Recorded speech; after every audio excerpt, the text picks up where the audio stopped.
Good morning, everybody. It's 42 past, and boy, Old Man Winter doesn't seem to be letting up anytime soon this year. Ashley Kirkland joining us again. This time, she's a little bit warmer. She's inside the National Weather Service with a preview of what's on the radar. Ashley? Good morning, Vicki. We're at the National Weather Service, and they've been really busy here this morning with school closures, road closures, and aviation forecasts. You know, they're just a lot of people are relying on them this morning for that information, and we're going to rely on them to give us more in-depth facts about what literally has been the coldest winter in decades, and today is a record-breaking day for that as well.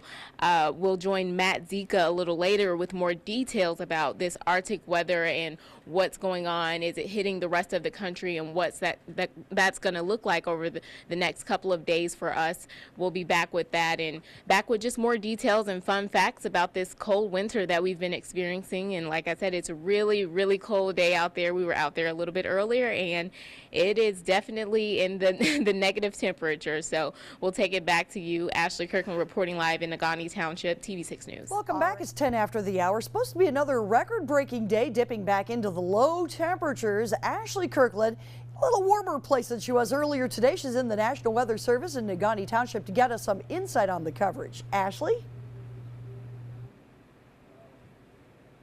Good morning, Vicki. We may not love these cold temperatures, but this is the stuff that history books are made of because we're setting records with low temperatures this winter. Right now, I'm at the National Weather Service Center with Matt Zika, and I've taken him away from his busy day because it is a busy day for them. Matt, what kind of records are we seeing being set here this winter? Well, when we look and putting this winter in a historical perspective, I mean, almost any cold weather record that you can imagine that we've had on the record books prior to this year has basically started to fall. And we're looking at records where we went through our longest stretch where the temperature was at or below freezing, which got to about 74 days, I believe. We're looking at records today where our high temperatures probably won't get above 0. And we have some records in the UP that extend back almost 100 years. And those type of records will be falling today. Our coldest winter season from December, January, and February, those records are falling this week as well as we wind up the month of February. So basically, most people think it's been a cold winter, and the history books definitely are looking from a historical perspective. It's been very cold. Great. I can tell my kids I survived the coldest winter, one of the coldest winters. What's the coldest spot you would say in the United States, and how close are we to being the next coldest? Well, if we look right now, actually the Arrowhead of Minnesota is probably the coldest place in the United States, or at least in the lower 48 right now. And I mean, we're not far behind it. Wind chill temperatures in the Arrowhead right now are near minus 50 degrees. Places in the UP right now, our wind chill readings are in that minus 30 to minus 40 range. So we're not far behind, or very close to being one of the coldest places in the lower 48 right now. And I know people are getting a view of the screens here. Tell us what you look at all day and kind of what they're seeing on these screens. Well, there's a lot of monitoring that goes on continuously of the weather across the UP from our office here in Marquette. And so that's basically what we're trying to do, was just keep a continuous monitor of what the current conditions are, what the current wind chills are, fielding phone calls from emergency managers, folks from the road commissions across the UP, school superintendents. All of that is what's going on. And so we're just there, and we're monitoring the radar, seeing where the current trend is on the little lake effect snow bands. Even though the lake is basically ice covered, there's still just enough heat and moisture passing through it to produce a little bit of lake effect snow. We monitor the current wind chill temperatures and basically use that as our determining factor whether or not we have to issue wind chill warnings and advisories. And if we get to the danger level, then we want to heighten the awareness and let people know things are going to be pretty bad. Right. And speaking of levels, we've seen a lot of water main breaks this season. Where are the frost levels at? Well, it's very variable right now, depending, obviously, if you have areas that you scraped away all the snow or basically bare road surfaces. We're seeing temperatures in the ground below freezing as far down as 70 plus inches. And so it's pretty impressive to think that it's below freezing 6 or 7 feet down into the ground. Areas that have been protected by the heavier snowfall, I mean, the frost depth is greater than normal, but it's not as nearly as great as what we see under some of the road surfaces. Okay. And lastly, I know a lot of schools are closing today, and people wonder, how do they determine that? Can you talk to us about the dangers of frostbite and why schools probably determine that this is a good day to close?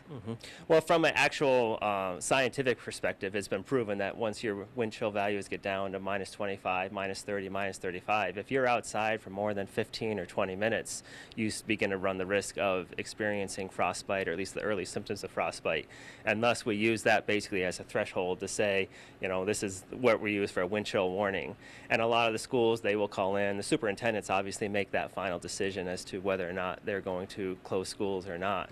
Now, tomorrow morning, we won't have the wind factor, but the air temperatures are going to be minus 20 to minus 30. So anything that runs off of diesel that's not running all night, that may become a problem tomorrow morning because some of the vehicles may not want to start. Okay. Well, thank you, Matt. We'll be back with Matt a little bit later to talk about the lake and how that's affecting this winter, and also to kind of talk about some of the words that we've been throwing around, like polar vortex and Arctic blast. So we'll learn more about that in the next segment. Vicki, back to you. Ashley Kirkland reporting live in Nagani TV6 News. Welcome back. Well, before you head out the door this morning, make sure to bundle up because it's a cold one, folks.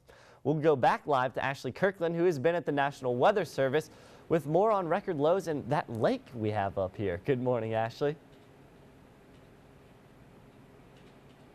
Good morning, Sam. It is a cold one, and weather is definitely the news today. We're back at the National Weather Centers, and I'm with Matt Zika again. And I just want to give you guys a look at Matt's boots here. He is ready. Matt, what kind of weather are these boots for exactly? Everybody always makes fun of my boots when I wear them. I think they're rated down for minus 80 degrees or lower.